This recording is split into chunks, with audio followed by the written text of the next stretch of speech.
I welcome you to the fourth session of permutation and combination. In this session, we will see some more arrangements with restrictions and basics of circular arrangement. Now, suppose we have to arrange 8 people in a single row, and the restriction is that a person A has to sit before B. So, how many arrangements are there with this kind of restriction? How to solve such a question? Let us see that. So, 6 people participate in a seminar such that each has to present on one subject. In how many ways can this be done if A must speak before B? So, is it a similar question? 6 people participating in a seminar having to speak on some subject, and A has to speak before B. So, first of all, let us assume that there is no restriction and solve this question. If there is no restrictions, then A, B, C, D, E, and F, they can speak in factorial 6 ways, that is equal to 720 ways. But the fact of the matter is restriction is there and A has to speak before B. Now let us take an arrangement of 3 people A, B, and C. They can be arranged in terms of order, they can be arranged in ABC or ACB or BAC or BCA, CAB, CBA. These are the 6 arrangements that I can have with A, B, and C. Now remember, because A and B, these are the only 2 people on which there is a restriction. There are only 2 possibilities. Number 1, either A can be before B or B is before A. You can check out from here. So ABC, A is before B. ACB, A again before B. BAC and BCA, in both these cases B is before A. And CAB and CBA, in these cases A is, once A is before B and once A is after A.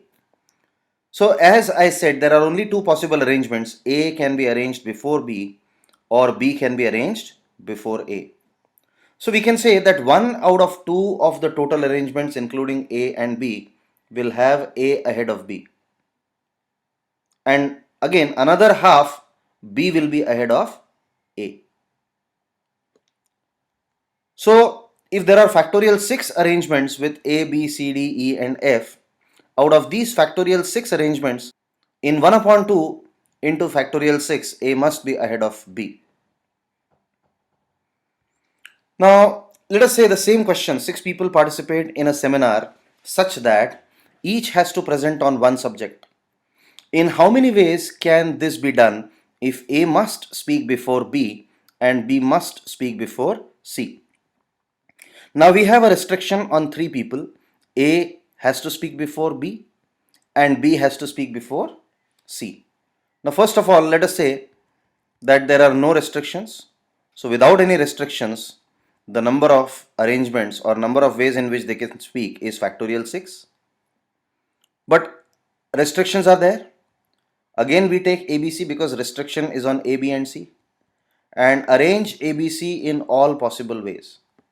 And you would observe that there is only one way which conforms to the requirements of our question. That is, A should speak before B and B should speak before C. This happens only in the first of these 6 ways.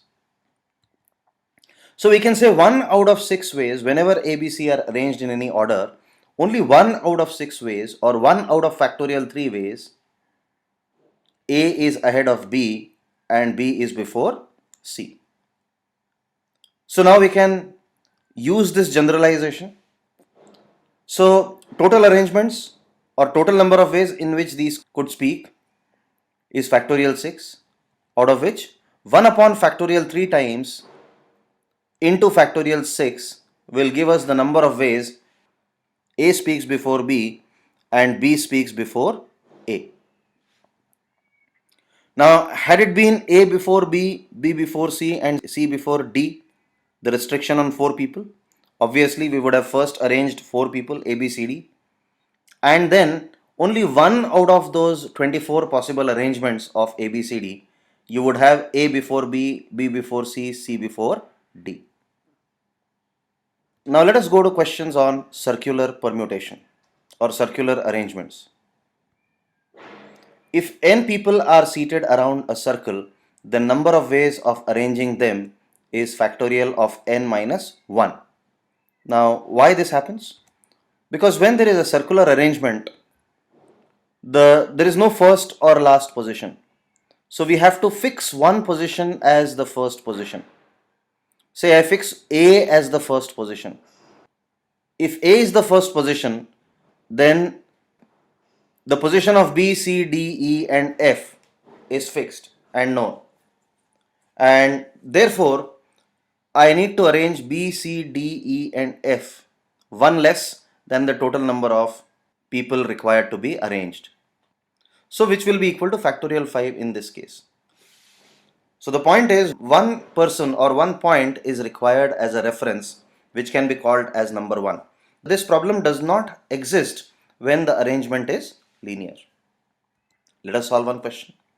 In how many ways can you arrange 6 people around a circular table? Very simple. 6 people around a circular table should happen in factorial 6 minus 1, that is factorial 5 ways.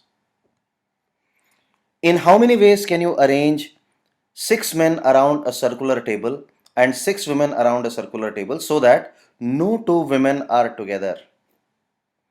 Now, we have solved a similar question in linear arrangements. In this case, it is a circular arrangement, but the process remains the same. We have to first arrange those people on whom there is no restriction. So there is no restriction on arranging men. So we arrange the men first. A, B, C, D, E, F are all men. And because these are 6 men, in how many ways can you arrange them around a circle? We can arrange them around a circle in factorial 5 ways. And in between these men, the crosses represent positions where we can arrange women. And how many crosses are there? There are 6 crosses.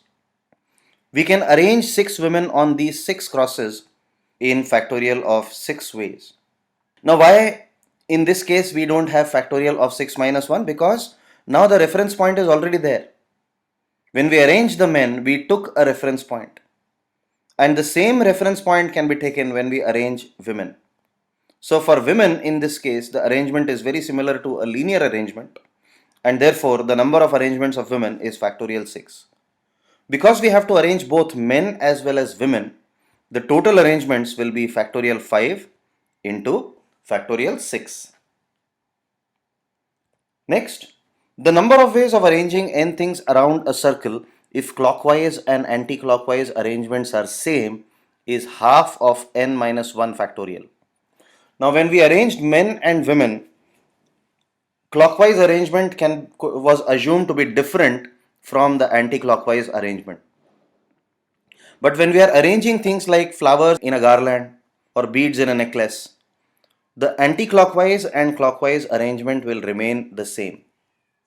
And therefore, the total number of ways is half of n minus 1 factorial. So in how many ways can a necklace be made from 10 beads? The answer is very simple. Half of factorial of 10 minus 1, that is half of 9 factorial. So with this we come to an end of this session. If you have any feedback or any query, feel free to write to us at studentservices@pfindia.com. Thank you very much.